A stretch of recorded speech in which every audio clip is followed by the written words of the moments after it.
Hello, everybody, and welcome back to the Super Bowl podcast, episode number 23, live from the GCU Recording Labs. My name is Braden Dorman. Alongside me, David Arnold, Harper Hauk, and a very special guest today. Today we're lucky to have Ariel Thompson, pitcher for the GCU softball team, and honestly, more than that, you're a servant for the Lord, and that's very obvious in all things that you do. So we're so blessed to have you on. Excited for people to hear your story today, Ariel. Mm-hmm. Welcome on. Thanks for having me, guys. I'm excited. Yeah, absolutely. I know you guys want to make an announcement really quick before we get into our first segment, because you feel like it's important too, I guess. Yeah, well, I just think it's worth noting. Something's a little different about me, Dorman, and David today. We've been rocking the mustaches, and so, I forgot mine. There it is. I like that. Yeah, Ariel forgot hers, unfortunately. Some can, grow the stash a little bit better than others. I know Carson behind the cameras. Yep. He is quite talented. He is quite talented at putting together a mustache. Mine is not really a mustache, to be honest. But it's there. It's visible. Thank you. I'm kind of the same way. I mean, I've never really done that before, so something new. And I've mustache never seen you December. with a stash before. Mustache December. I don't know, but yeah. Mustache December. Yeah, I mean, hey, we're just gonna make it a thing. We're just making that a thing now. So doesn't even rhyme. Until Christmas. Nope. Until Christmas Day, it's like gotta keep the stashes. So yeah. So comment down below whose looks the best. I have my vote. That's all I'm gonna say. Yeah, it might be Ariel. Let us know what y'all think, if we should keep it or shave it. Someone was thinking about shaving it the day of. We won't point fingers. Yeah, we won't. Anyways, I guess there's your announcement, folks. We're going to get into a little segment here. It's going to be a fun one, a new one. We haven't done a draft in a while. That's what we're going to do today. We are going to do what, David? Dugout snacks. And now for me, I never played baseball or softball really ever, so this is going to be really fun. I know we all like our different snacks and what's okay to be in the dugout, what's not. We're about to find out some stuff today. So It also probably depends on who you ask. That's right. So this is I don't know. I guess this is going to be my personal draft board. Even it may not win over anybody, but hey, I'm going to be snacking and having a great time. So I'm excited to see because, as you said, there's a couple fellows across from me that have just not been in a dugout very consistently, if ever. So they really have no idea what they're talking about. But it'll be funny to see what they think is a good dugout snack, unless they've looked it up. So yes, I've never been in a dugout myself either, as an athlete, but I've had a lot of friends and my little brother play baseball, went to plenty of their games. So I feel like I've somewhat decent answers here. There you go. And Ariel lives in a dugout. So she does. Yeah. So I would imagine she eats in there every once in a while. So let's start off with you, David. I just want to see what you've got on your mind immediately. I have an idea of what with the first pick, this is not going to go over well. But hey, I'm going to be confidently eating my snack, which is cheese balls. Dude, I'll tell you what. Okay, I haven't had cheese balls in a long time, and I was thinking about it. I'm like, okay, what's something I mean, all of the teammates are going to be coming around and be like, at the end of the game, David, I want some cheese balls. I'm going to be the cheese ball guy, okay? So during the game, if we're up big, if we're down, it makes the day a little bit better just to have some cheese balls. Like, who would not like a cheese ball? That's not a thing. I mean, well, I'm going to make it a thing today, okay? Cheese dust everywhere. So cheese balls are going to be my number one overall selection. And, so that, all right, man. There I am.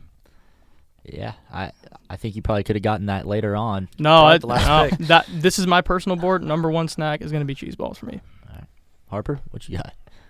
So I think I'm going to go with frozen fruit as a category, but I'm frozen fruit? Like frozen grapes. Have you ever had frozen grapes on a hot summer day? This is the way I envision it, right? Dugout, you want a cool, refreshing snack, right? And fruit is obviously not terrible for you, like cheese balls. So terrible is a strong word. You want something that's going to be light and refreshing, something that's cool you down while you're in the dugout, and you can pass them around all your teammates. I'm going frozen grapes. Okay. Yeah. That one left me speechless a little bit. Wait, was that better or worse than no, cheese balls? It's got to be better than cheese balls. It's got to be. This is okay. I mean, hey, we're doing our best out here. It's better, but I just didn't expect to hear frozen grapes. We need to wait until we hear Ariel. Yeah, I'm excited for Ariel's answers. All right, Ariel, what you got? Well, mine's weird, so I mean cheese balls and frozen grapes. I would say carrots. Okay. But if I had to have anything and it not be a snack, it would be iced coffee every time. Okay. Okay. I have an Yeah. iced coffee before every game. Okay. I like that. So wait. Okay. Sorry, keep going. She went carrots, and we're gonna have you pick another one too. We're gonna go. Yeah, Right go back one around. more. But that is so far the most All right, normal Braden. pick. I'm going kind of weird here too. Okay. I'm not gonna go with the basics unless it gets back to me. Actually, I got 2 picks, don't I? Yeah, you do. Yeah, you get back to back. All right. Well, I'm gonna do one staple, and that's sunflower seeds. It's just, and hey, you can't always do the sunflower seeds. Like, there's different fields, different stadiums that will say no sunflower seeds. So that's always a tough one. But usually, you can break out a bag, maybe even put some in the back of your pocket, which is gross. Out on the field at second base is what I used to do. Slap them in my mouth. Ranch flavor, barbecue flavor. Never a big dill pickle guy, but Not a pickle guy. but sunflower seeds are a good one. And then my next one is gonna be not frozen. Sorry, Uh-oh. not frozen. You were making fun of me for. Yeah, my I was going to frozen. say, is he really? You got in gonna my do- head with frozen. All right. Okay. Just leftover pizza. Wait a minute. Yeah, That's disgusting. leftover Wait pizza. a minute. How is I mine am any less on weird? that. Throw it I'm in a on little. that. Throw it in a little cooler, like a little lunch pail. Just smack down a little slice of pizza between innings. I'm disappointed. What a fantastic This is second a pick. weird list right now. This is incredibly weird Frozen list. pizza. Oh, yes, Not sir. frozen Oh, pizza, sorry. not It's frozen. not frozen. Yeah. Just leftover. Sorry. That was not it. Frozen pizza, no. I didn't expect that. That really threw me for a loop. I'm sorry I took your answer. Yeah. Yeah, I yeah, could tell I you were mean- gonna say that, so it's my It's my bad. favorite snack any time of the day. Yeah. Hey, I like it in a dugout. So, what's your next answer, Ariel?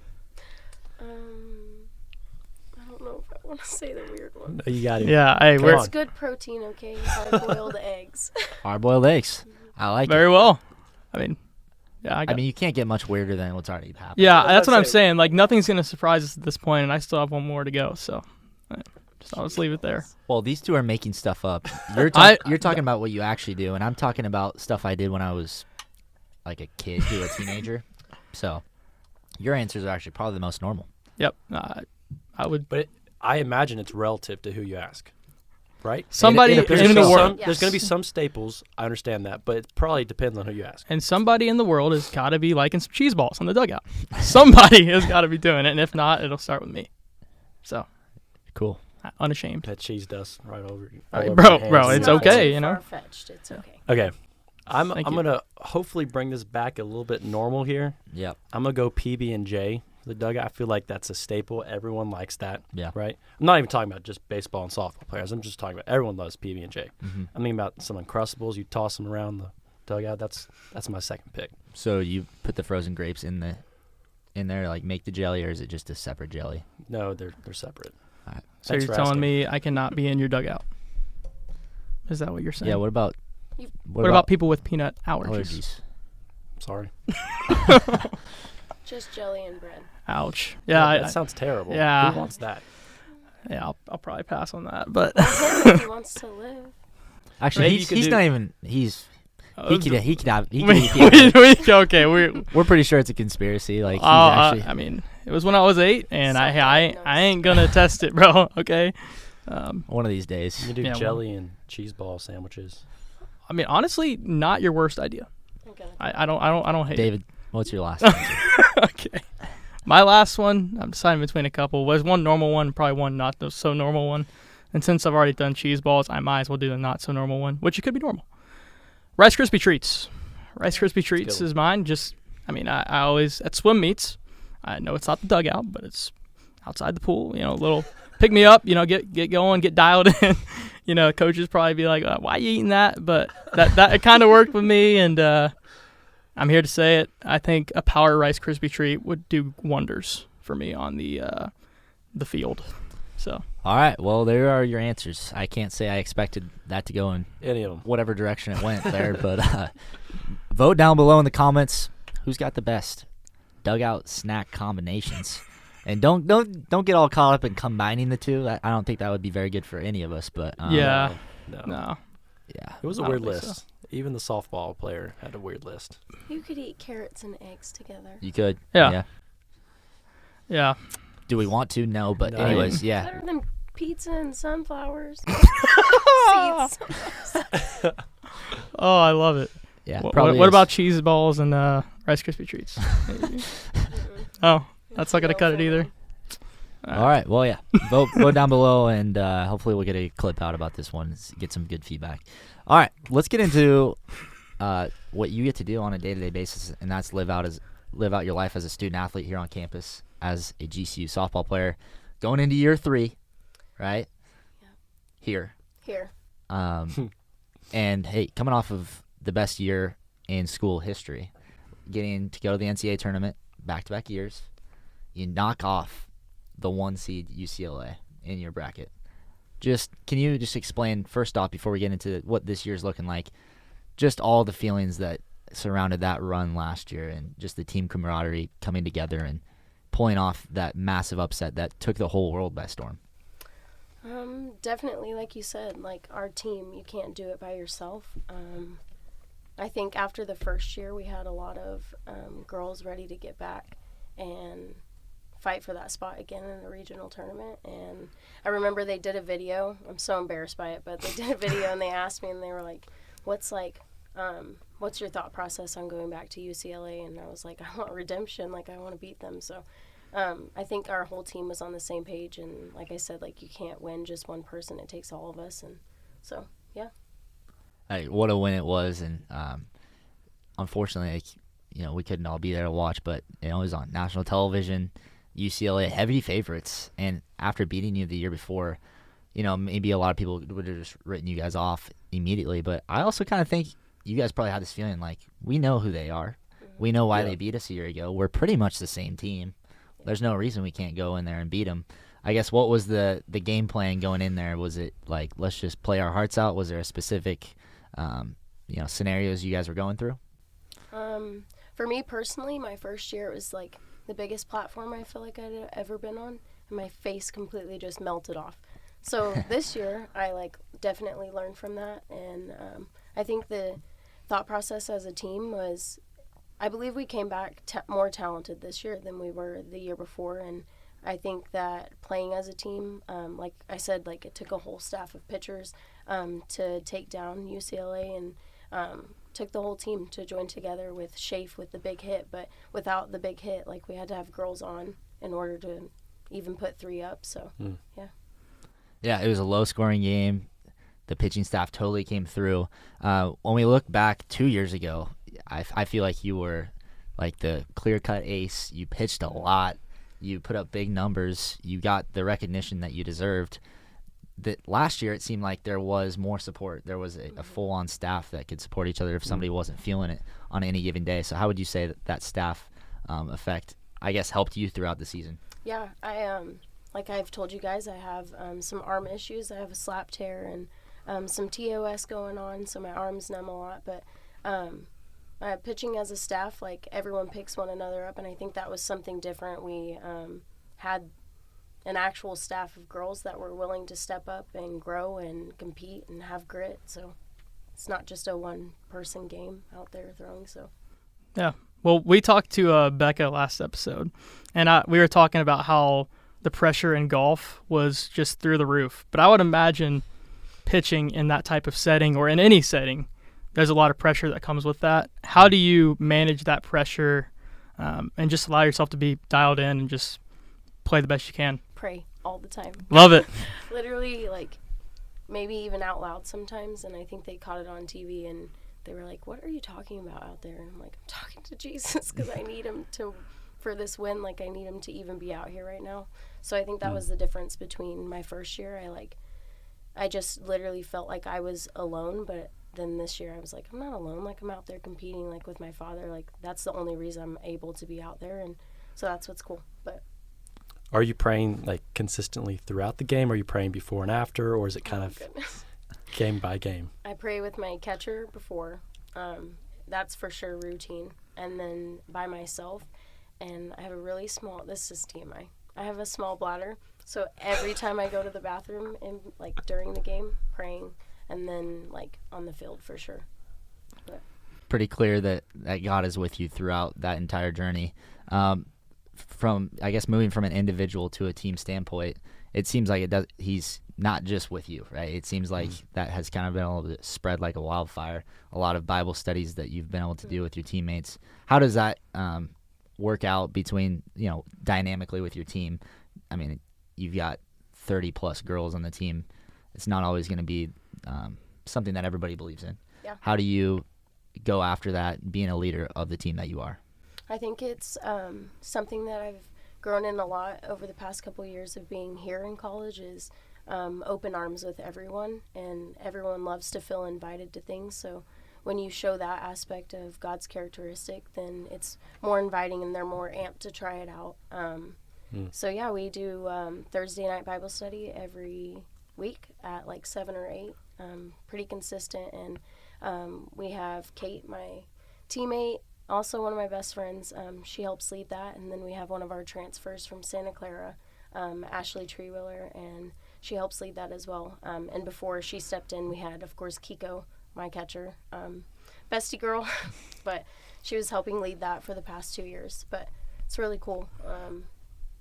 Yeah, I don't know. Our numbers are consistently, it's not everyone, but 10 to 12 girls every Thursday night. And that's just because of God's goodness and just getting the Bible together, and only positive things come from it. So, yeah. And I think the cool thing is, you said consistently 12 to 13, is that what you said? 10 to 12, 10 to 12. I think the cool thing is, even if maybe more than half the team isn't going, they still are aware that you guys are doing it. Yeah. And so there may be like one conversation, one thing they overhear that may lead them to want to come and try it out. When they know there's an already established group going to it, you guys are already witnessing just that alone. Yeah.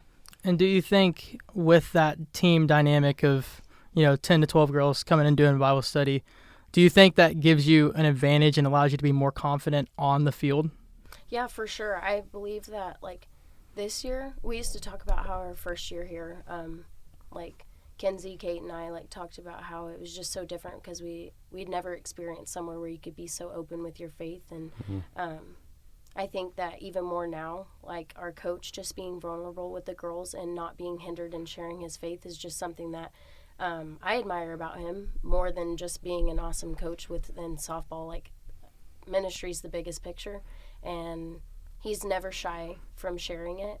Even my first year here, like, a random group of, like, 25 girls, and he's sharing the gospel and being like, if you don't believe about Jesus, this is what he says about you. And so it's just so cool to hear that and be in an environment versus what I came from. And not to say bad things about where I came from, but it's just, this is God-centered and this is how it's supposed to be, and it's just so cool.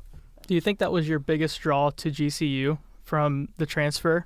Do you think, what kind of separated GCU from North Texas or wherever you're looking at, right? Like, was there something like the campus? What was the decision like when you made that transfer? So when I left UNT, I actually wasn't sure if I was going to continue playing softball.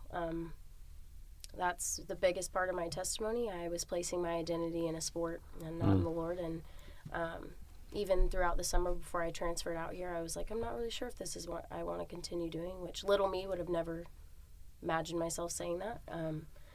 Then Coach Hayes called me when I went in the transfer portal, and he was at the time coaching at Oklahoma Christian. And then he ended up a couple months later getting the job out here and calling me and being like, I want you to visit out here. And I'm like, I don't even know what GCU is. Never heard of the school before. Had other visits set up to other schools, and my parents were like, hey, if you want to continue playing, I think you should answer some emails and get the ball rolling. So I flew out here, and I remember Ken's and I having the talk about letting pride go and focusing on actually having an experience with Christ in college. And I, at UNT, was the only one that believed in Jesus, and it was hard. It's a dark and dry spiritual place when it's like that. And coming out here and hearing her talk about the change that she wanted and what we were both looking for, I think it was kind of like you don't realize it until you say it out loud. And so I head home after my visit the next morning, and Coach Hayes called me, and he's like, hey, can I, like, commit you? And I'm like, no, I just met you, and I'm not moving to Arizona. And then, like, I was telling Harper, even on the phone, like, a wave of peace just came over me, and I have never felt anything like that. So I got out of the breakfast line. I went and prayed in a corner in the airport for like 10 minutes. And then I called Coach Hayes back, and I was like, okay, I'm moving to Arizona. Like, this is it. Wow. And, like, no regrets with the decision. God has been so good. So in those 10 minutes of prayer and kind of reflection, what were some of the thoughts going in your head? Like, how'd you leave that 10 minutes being able to call Coach and be like, I'm ready to do this? The first thought when I left the line, I'm like, everyone's looking at me. I look so weird. I just stood in line for like 20 minutes for breakfast. And now I'm not only going to leave the line, but I'm going to go sit in the corner on my hands and knees and pray in public, which the Lord would have done it and did spend time praying when he was on earth. So why not? Like, why would that be weird for me? So I think the first thought was just like, this is crazy. I've never considered anything like as big without consulting my parents first. And moving 18 hours away from home. But I was like, nope, it's time to, as my dad would say, it's time to cowgirl up and make the move. So, yeah. That's awesome. So you're mentioning Kinsey Kelso, who's your catcher the last couple of years. Yeah. So did you guys have a relationship before you both committed, or did you guys literally have that conversation about Pride on a visit together? Like, how'd that happen? So I had met Kinsey one other time. We played a tournament out in California, PGF Nationals, and she caught for me out there, but I was just picking up with her team, and that's the only other time we met. And then we came out here and ended up being on the visit together, and that's so cool. Just kind of telling one another our stories and how, like, I grew up in the faith, but my relationship from the Lord definitely, like, hit a lull when I placed my identity in softball, and she was telling me, sharing similar things, and both got on the same page with, like, pride will get you nowhere, and, like, root of all evil, like it talks about it in the Bible many a times. Like, just, yeah, it was cool to just hear her heart and hear another person, and then it was kind of a reality check for me of, like, where's my heart in this if I'm going to continue playing? So Very cool. Kind of going back to your head coach, Shannon Hayes, he's had so much success, not only in softball, but in other sports. Everywhere he goes, they win. But I do think that the ministry that he builds within each of his teams probably has a big deal to do with that success. Is there anything else that stands out to you about Coach Hayes, and a reason that people are drawn and girls are drawn to come play for him? Yeah. I think that he would make fun of me for applauding him, but he really is welcoming and encouraging, and yeah, he jokes. He's the biggest, like, jokester you'll ever meet, but it truly does make, like, us girls feel at home. And, like, I could easily say, Coach Hayes, we've butted heads more times than I can count. And even my first year here, like, everyone's like, I've never seen anyone butt heads with someone like that. But he's like my family, so it's just so cool to be able to talk to a coach and have conversation and be on a real level with a coach who's supposed to be like your boss in this season in a sense, of life. yeah. In a sense, and he's your boss, and he's got your schedule. Not really what time you go to bed, but all the things, what you're eating and how you're training, what you're doing outside of softball. But he encourages to be in church and to do Bible studies, and it's just so cool. So, yeah. Totally. Well, Coach Hayes, thanks for allowing her an hour here on the podcast. So GCU 2024 season coming up. What are your thoughts on that? I know you're still battling things and, with your injuries, but it's something that you've been able to work through. Yeah. Are you optimistic? I mean, this is your final season here, right? Probably some emotions with that, but are you soaking it all up here as you enter your final season? Yeah. I was just telling the girls today, they made fun of me. We're in optional hours right now, which means come get your work done. So we're all out there pitching and catching, doing our thing, and even to my catcher, Michaela Payne, one of our seniors here, and she's catching me, and I was like, I'm getting sentimental about softball. Like, this is all I've ever known. Like, this and Jesus has been, like, the thing. And she was like, really? But it's just been very bittersweet the past 3 months. It's just, like I said, more than I could ever ask for. And I think that's just because ministry has taken over everything, and softball's the second now. So, yeah. It's cool the timing with that, too, of how ministry has become to the forefront, because ministry is forever, ultimately. As long as we're on earth, we're going to be ministry, right? Whatever position we have, whatever job we have, it's a ministry, ultimately.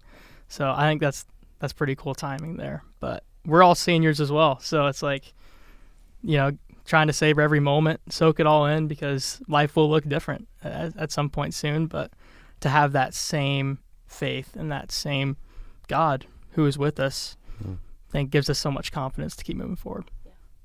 Is there anything that you're looking to do with that ministry pull that you have in your heart once your softball career does come to an end? I'm glad you asked me that. So since I came out here, I met a woman. She's awesome, Kelly Schmidt. Athletes around here know her just as a mentor and someone who lives out faith. And she's just been a great example of that. The past 2 years doing a Bible study, she's been leading it. And so we do it every Monday morning. And just to see a woman who it's just not all talk, and that she truly does speak like the ways she lives and encourages us girls and supports us, and she'll travel with us. But honestly, I'm wanting and looking to do something like that after softball. Thought about coaching, and I do have passion and love for softball, but more than anything, I think that's where my heart's being pulled towards. Yeah, it's that interesting time in all of our lives. I know, Yeah. you know, Harper might be swimming for a little bit longer. We'll see, but it's like, I think it's similar with our lives too. You know, we came here with certain passions, and sports were one of them, and they still are.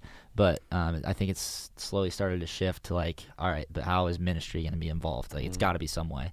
And this podcast has been a great way for that. But, you know, it's just like that uneasy time where you're like, what's next? What's next, Lord? I trust you. I'm going to keep taking steps forward, but when are you going to show me the way? It's nice to know, you know, by looking back, that he's had us every second of the way here. So why wouldn't he have us in the times to come? But yeah, I don't know if you guys have any thoughts on that. Yeah, that's exactly what I was going to say. It's a great way sometimes to look back, helps us move forward, because if we see God's faithfulness in our lives through bringing us out here, through allowing us to experience, to start this podcast, like all the unknowns that came from me moving from Knoxville, Tennessee, with only knowing you, Harper, like coming out here, and then, you know, the rest has been history, and it's been completely, God's hand's been completely over it.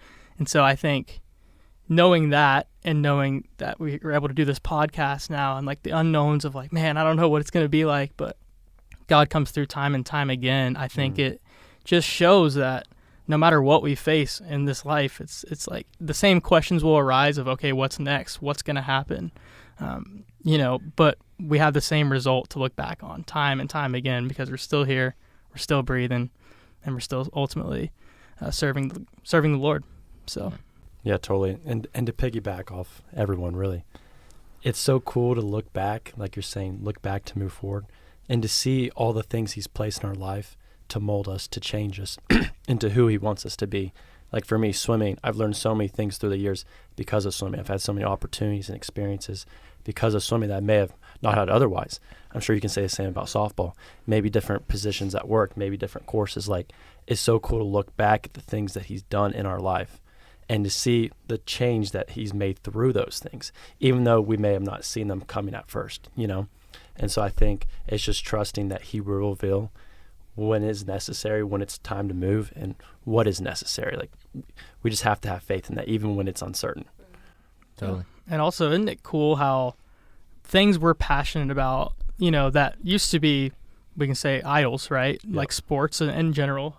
Like, God has used that to come into our lives, really, if you think about it. Like, I mean, me growing up playing sports, and then I had an injury that took sports away, and that allowed the Lord to reveal that, hey, I'm forever. You know, sports isn't going to be forever. But through our passions, we get to, the Lord knows what we're passionate about. He knows us, and so he chooses that avenue to come into our life. Like, it's incredible to think about how much he loves us, and how much, like, he could have taken away sports for us, but instead we're doing a podcast of sports Absolutely. and faith. I mean, like, it's incredible to see how, you know, he comes into our lives, and it's like, of course he becomes first, but he doesn't, you know, he made us the way that we are for a reason, and he's called us to something. And I believe that this podcast is something for now, and Sure. It's exciting for sure. And I think, like, also in a different point, this may sound kind of a harsh saying, but sometimes the Lord gives us enough rope to hang ourselves with. And so it's like he'll let us fully pursue an idol, a sport, a job, whatever, a relationship, whatever it may be in our life, he'll let us fully pursue it and hit a dead end because of it. Mm-hmm. If we try to place our identity, our worth in something other than him, it can't sustain us. And so he's trying to show us over time and through these failed opportunities, failures back and forth, like, oh no, I'm the only one that can fully sustain you. I'm the only one that can give you rest and hope that you long for. So, yeah, I think to wrap it up, this conversation up, like, we all kind of fall into these idols, right? These things of the world, and it's crazy how maybe good or bad they are. I think we can all agree that there's so much good from sports, so much good from softball, so much good from swimming. He can turn that into everything, right? Like, he has turned a sport into a ministry. He has turned softball into a ministry-filled life. He can do anything. So I think it's just so much hope and so much, like, wow. Like, it just makes you take a step back for a second and say, all right, I was fully all in on this thing, and he had so much grace to not only forgive me, but he's still letting me live in this a little bit, but he's also allowing me to, show him off through that very thing. How lucky are we? I think it's just a cool testament to that, and thanks for reminding us of that through your story. Something I wanted to ask you about, and this was kind of earlier in our conversation, that I liked how you said this, was so many times people can just try to throw God on others who don't want to hear it. And it sounds like you and your teammates that do follow the Lord, you just try to be yourself. You just try to be reflections of the Lord.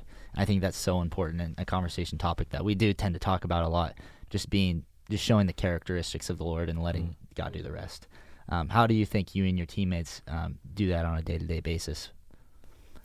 I think it's just like, it's funny. I didn't think I would be saying this about a class, but like, I'm in a servant leadership class and I've taken a couple of them, but it just, honestly, like, getting to talk about the Lord in those, like, in school is so cool, because I wasn't able to do it at the university before this, and just being able to take Jesus into every space that you're in, whether that's serving someone else, like buying a coffee, leaving a note, like loving on them when they're not having the best week, like, that's what God is. Like, it doesn't have to be taking scripture and necessarily like shoving it down someone's throat. Like, they're not really receptive to that, and often I think that's why people are turned away from the Lord, is because Christians do come at it that way. And I think it's just important that we should place emphasis on loving them. There is a boundary between it and being firm in faith and firm in what you believe in. Like, if you're not standing for anything, like, you'll fall for everything. So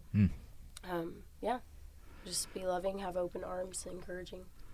It seems as if you're very intentional in the way you do things, and I guess, why is that, and how does that affect the people around you? So my first year out here, I didn't think that I could grow in my faith as much as I did, and being surrounded by other like-minded people, and Kelly and Emmy, who is also like a mentor within FCA, and just women who have lived it out, who are older and wise and can fill you up and live that example. Teaching me as a younger woman to be intentional, to not get stuck going through the motions, because I feel like it can be easy, especially with sports. Like, you're tired, like, it's the fall, you're training, all the things, like, maybe you're like, I don't really want to prep this Bible study, but then you're like, okay, where's my heart posture at it? Like, if I'm going to do this for the Lord, like, you can do things in vain without realizing it. And so I think that's just being intentional, holding yourself accountable with other people, with other like-minded believers. So I saw, this is very random. It's not too random, but we'll see. I saw, those inspirational Instagram reels that you always see. I know you don't have Instagram, so you don't even know what I'm talking about. You don't even know what reel means. No, I'm just kidding. Off the grid. And I don't remember the exact words, but it was something about just why people can't get out of bed some days, and like why some people are able to just like jump right out of bed. And it wasn't very spiritually like led video, but like I think we can think of it the same way. Like, sure, man, if you're struggling to get out of bed, like, how can you get your heart to like get to the point where you're waking up and you're like, what's God gonna do today? Like, like how can I get up out of this bed as soon as possible and start living for the Lord, and like, what is He gonna present to me today? And that's something I'm working on, I'll tell you that much. But once I can get my heart anywhere near that point, I think I'm going to be in a good place, and that's going to be when the Lord is fully working in my life. And it's always going to be a battle, and there's going to be ups and downs. But Totally. man, how can you get your heart to that point where, yeah, maybe I'm a little tired. Maybe I'd love to just chill out on my phone for like half an hour here. Or how can let's get up, let's get showered, let's get going, and let's go make some change today for the better. So that was a cool video I got to see the other day. It made me think of it from a faith side. Yeah, Sure. I think we're all hitting on the same thing of it has to do a lot with the heart. Like, who's in your heart? What is your treasure ultimately? Because your treasure is where your heart will be also. So I think it's really good, and it's something. There's a lot we have going on, like as college athletes. We got work. We got a lot of stuff going on, right? But how can we keep our heart and keep the Lord first in our heart? Really is the question, because I love your viewpoint on it too, of like waking up and just like, what does God have for me today? It's exciting. Mm-hmm. It's like one of the greatest journeys we could go on is a walk with Jesus, because there's going to be times we're out of our comfort zone. There's going to be times he calls us to do things that it's like, whoa, I wouldn't have done that without, like it's an exciting place to be, because it's the unknown, but we have enough faith and we have enough knowing, right, that he's good and that he's working out all things for our good and for his glory. So ultimately it's such a minimal risk, really. He's got us, like, and so it's really just our own minds and our own thoughts of like really believing his word and believing his scripture. And it's much easier said than done. I'm working on it every day. Just hearing all three of you talk about this, it makes me think about when we had Luke's dad come on to the podcast. Mm-hmm. And I don't know if you guys remember, but he had this point in our conversation where he was talking about urgency for the Lord. Mm-hmm. And it's like, are we constantly having urgency for the Lord or for the things of this world and the things of this life? Like, just hearing you guys talk about, being able to wake up and be like, Lord, what do you have for me today? Like, it's easy to say that, but are we really waking up with that much passion and motivation to go out and live for the Lord? Because it's easy when we have all these busy schedules with all this and that, the hustle culture we live in, to get stuck in the mundaneness of all of it, just to get stuck and have a hazy view. Yeah. But then we have to remember that at the end of the day, he's all that matters. We're living for his kingdom. We're living to progress his kingdom in this world. And I don't know. I feel like it gets hazy too easy, too quick. Yeah, I personally, Ariel, live a very busy life, and it's a much different life than you live on a day-to-day basis. But I know yours is crazy, right? You've got school, you've got studies, you have practice probably multiple times a day in some cases, some different workouts. How do you find time out of your day to set aside for just you and the Lord? Do you do it in the morning? Do you find random times? Is it ever changing, or is it something consistent that you've found that works for you? It's definitely changing, but I literally feel like a chicken with her head cut off Yeah. if I don't get in the Word. And that's not by mistake. Like, the Lord makes it that way for a reason. And I would encourage everyone to get in the Word in the morning. It's a good place to start. Do I do it all the time? No, I have to find different pockets of the day. But once I'm in it, like, there's no distractions, like being alone. And so, yeah, like, this campus is great for it, being a place where you can just put in your headphones and sit outside. The weather's great, so much to be thankful for. And going to the quad, or, I don't know, just finding a bench somewhere here on campus and reading. But, yeah. Totally. With our podcast, we talk about being super bold, and I just think it's so humbling sometimes having guests on here that realistically are just doing it better than I am. And I think you mentioning how, in the airport you went on your hands and knees in public to pray to the Lord for one of the biggest decisions you've probably ever made in your life. Where did that boldness come from? Because these are the reasons we have you on, just to let you know. But hearing that is very cool, and that is a very bold thing to do, with all the judgment and the critique that our world brings. Sure. So where does the boldness come from?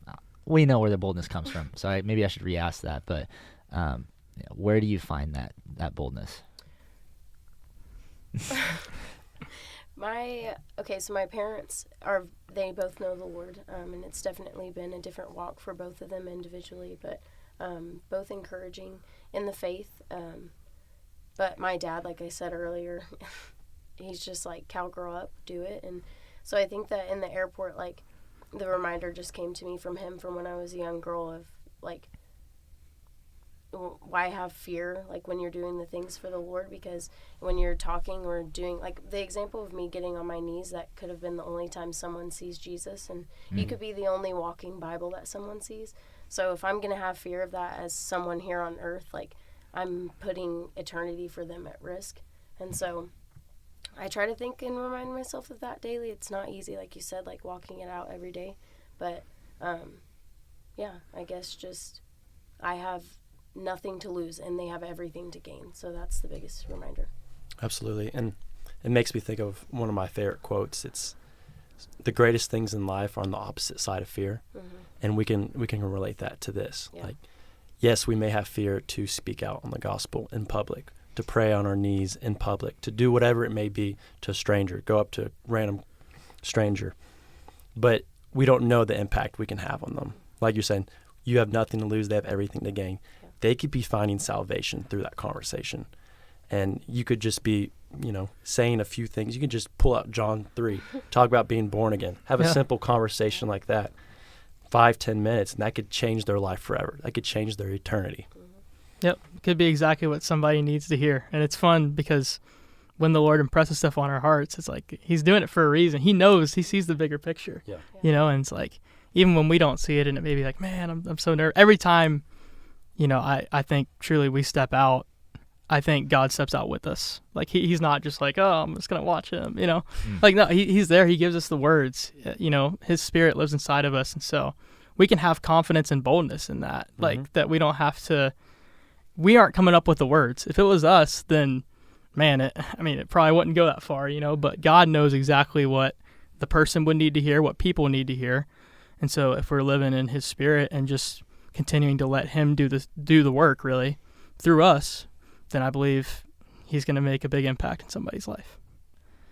We talk about, we've had so many athletes on that are so awesome, and they use their platform in different ways. When you're an athlete, it just kind of comes with a platform, whether you like it or not. For you, you've been able to post pretty consistently on social media from what we've seen.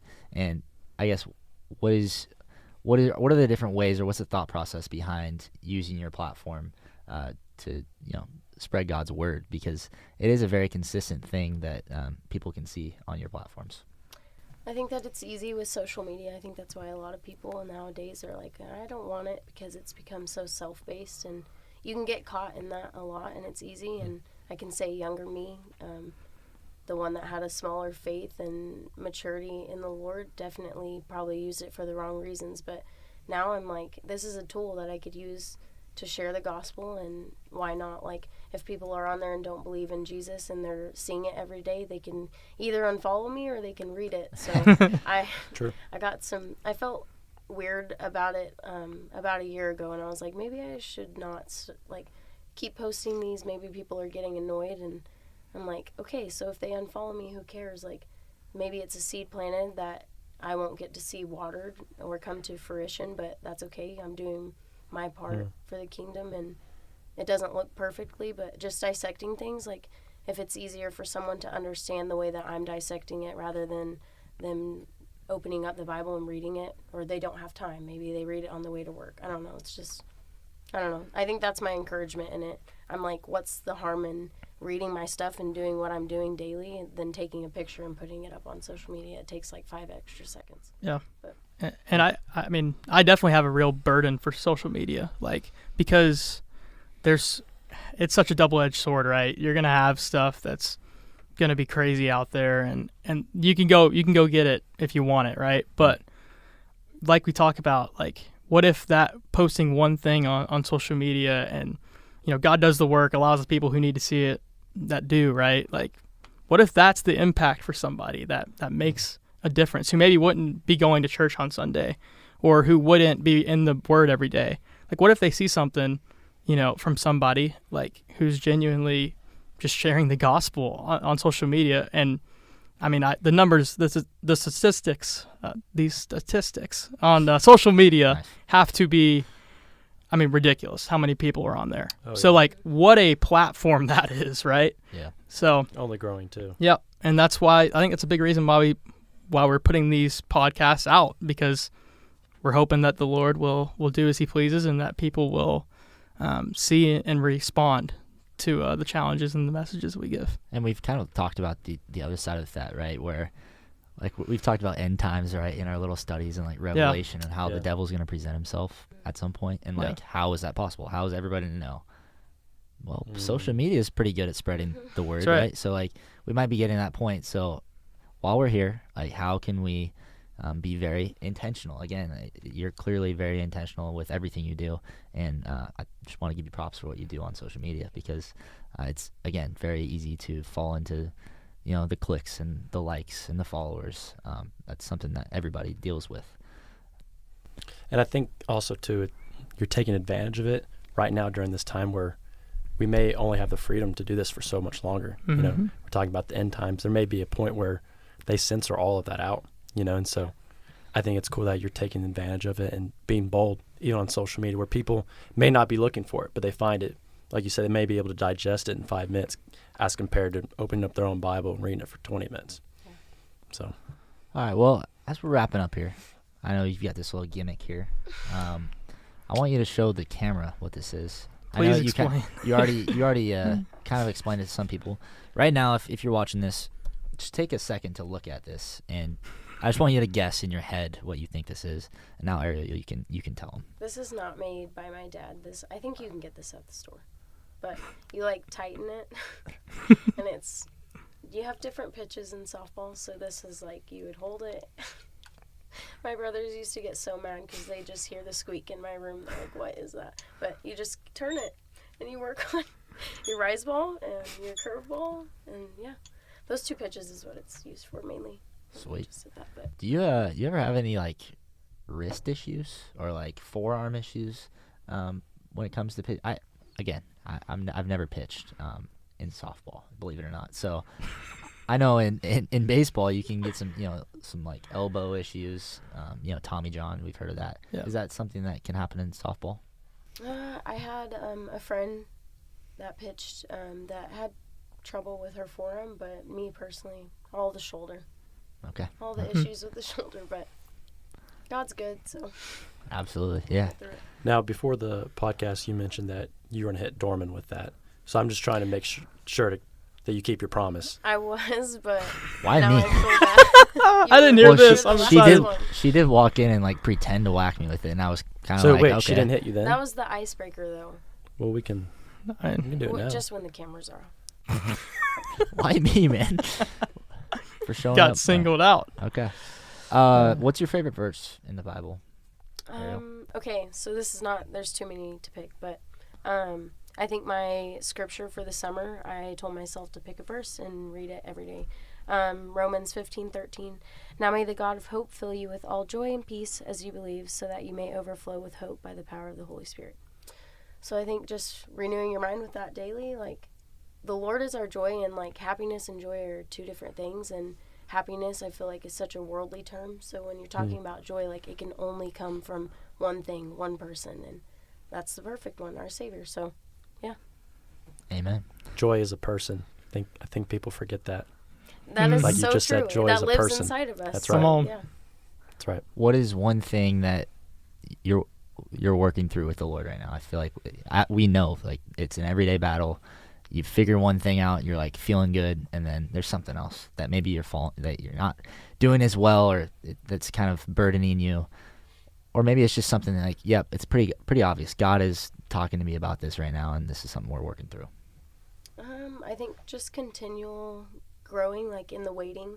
A lot of things are up in the air, like, as for you guys, like, this is your senior year and decisions whether to come back. And I think at one point it seemed overwhelming, but I was just telling Kelly and a couple friends last night and Emmy that, I don't know, I'm just in a place of gratitude right now. It sounds dumb to say, like, I feel like nothing's going wrong, but I think it's just trusting the Lord and having faith that when things do go wrong, like, I could have it so much worse. Then I'm provided for. I have a roof over my head, new breath in my lungs every morning. So I think just in the waiting, trusting the Lord, it's definitely a growing process. So I say just that right now. With 7 months, real world hits, and then softball, playing with a yellow ball is over. So I in all seriousness, I think that outlook is going to impact a lot of people because I don't think like people can understand without Christ having that just that joy. It doesn't make much sense to the outside world of like, hey, things may not be going the best, things may be going great, but like I'm gonna have joy regardless because I know my salvation is secure. And so I think we can plant a lot of seeds just through that ultimately by just living it out of, hey, no matter what happens today, we have Jesus. That's enough. So for the people out there that see you as the ace on the softball team, what would you say you want people to see you as? Who are you? That's funny that you asked that question. I feel like people that knew me my first year here and like introduced me to new people, they're like, hey, this is Ariel, like she's on the softball team. And that's not all they say, but that's one of the first things. And I'm like, no, like this ends in 7 months. And then I won't be playing with leather mitts and yellow softballs anymore. Like I want to be known for Jesus. And I think that's the most important thing because like you said in the beginning, like we don't store anything down here. We're not taking anything from here to heaven with us. Like the only thing is souls. So like if we're not seeking eternity, like having that eternal mindset every day, then I don't know. I don't want to be known for down here, but it is easy. It's a walk. Like you can get caught up in wanting to be known for things and softball and the accolades and all the things. And I think that's the biggest change because I was chasing that for so long, and now it's just different. And I don't think that you have the wrong intentions at all. I was just that is just the thing the world will do. Like, hey, that's Harper. That's a swimmer. Yeah. Right. Yeah. Like you're the softball pitcher that I saw on TV beating UCLA. Like that's just the first place people go. So I wanted to give you an opportunity to let people know who you really were. So I think you made that very obvious in the podcast today. Thank you. Yeah, I was gonna say my teammate and I were just having a conversation about that, or meet this past week, that it's so easy for us to get caught up in our worth and our value in this world being based on our performance. But we have to remember our primary identity is in Christ. Yeah. Our foundation, our identity is in Christ. Athletics, jobs, whatever it may be, other areas of our life, they're secondary. So like Noe says, as long as this is right, everything else is right. Yeah. Come on. All right. Well, Ariel, thank you so much for coming on. Thanks for having me. You were awesome.